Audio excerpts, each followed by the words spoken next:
The curse of the boot lid continues.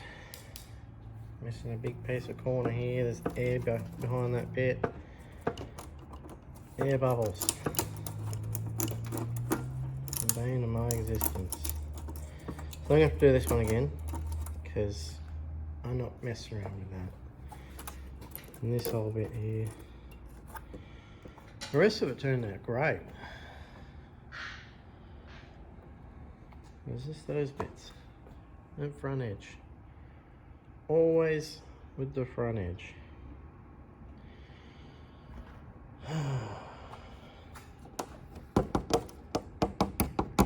Kind of sounds hollow in there.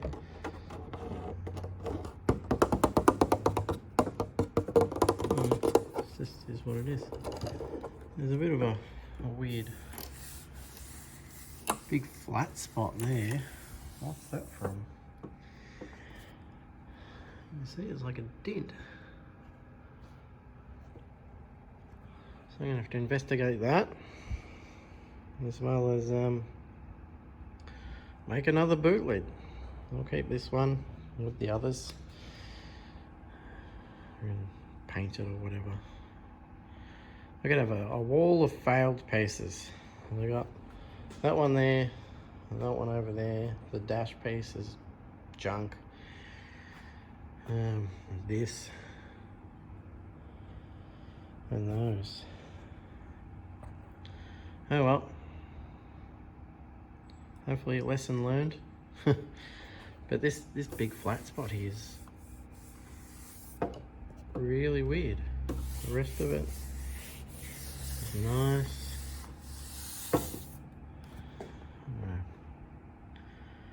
I'll have a look. I thought this would be a good opportunity to show you how I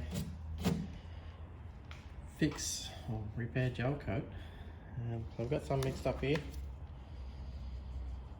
I've taken my pick, picked out all the loose stuff, and basically I'm just gonna put some gel coat in there.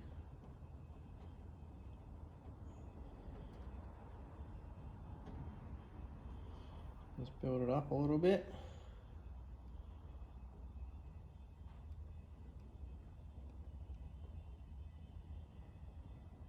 More than likely I have to come back and put some more on, but that's okay. And then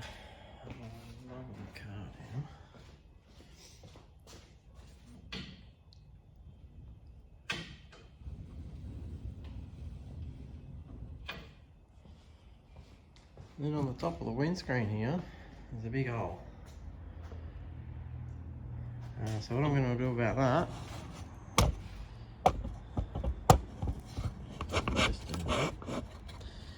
I've got these dessert syringes. You fill them up with chocolate sauce or caramel or whatever. They're just little. So I'm going to suck up some gel coat.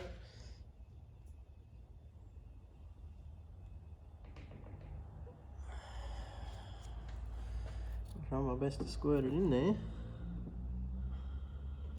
try and fill up this hole.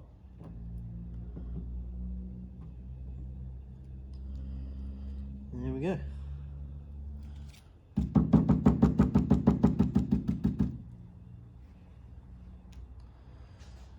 Doesn't matter, it's a bit proud. It sands off reasonably easy.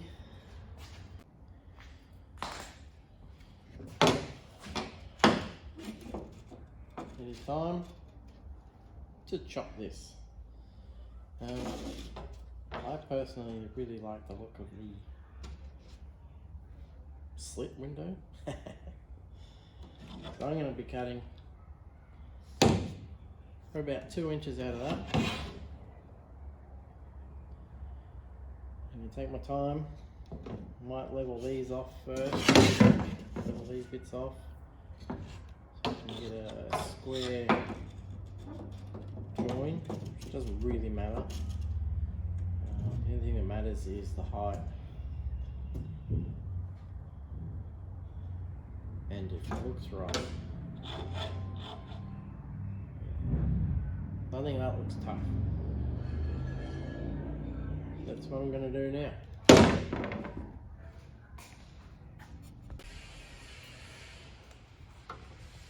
Alright, so I've got a square that's got a depth gauge on it. I'm going to set it to 2 inches.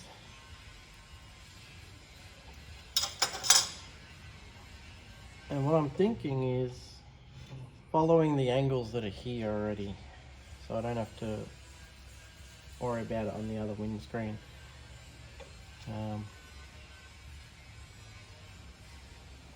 Whether that's going to work or not remains to be seen. If I have to grind it flat and grind the other piece flat, then so be it. But for now, this is what I'm thinking. They line up, which is what you want.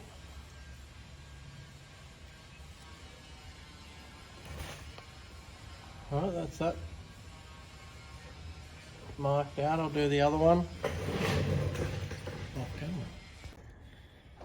Alright, so in the beginning I was cutting everything with an angle grinder,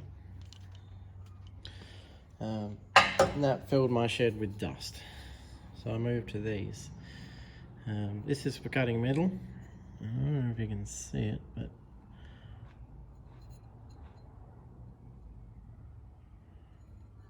focus. The fiberglass has worn all the teeth right now, and this thing doesn't cut very well anymore. So I've got a wooden plastic one.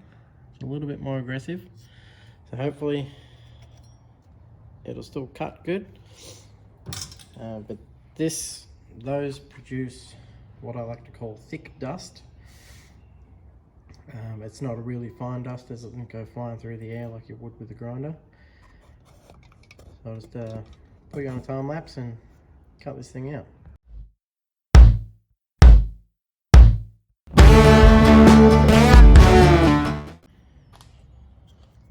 There it is.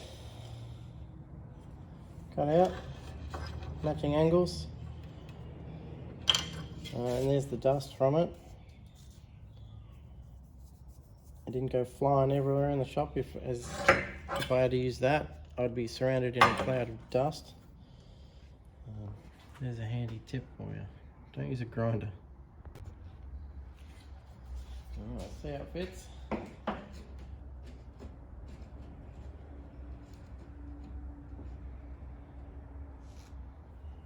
Not too bad. Looks pretty straight. I'll have to measure it. I'll just throw some sticky tape on it.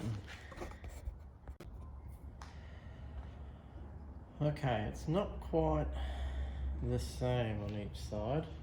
This side is at 10.5 centimeters. And this side is at 11. I measured from here to there, 11 centimeters, 110 mil. Same on this side, so I've got the same reference. And I'm 1/2 centimeter out. So I'm going to take 1/2 centimeter off this side. I can already tell on the camera that that looks way better.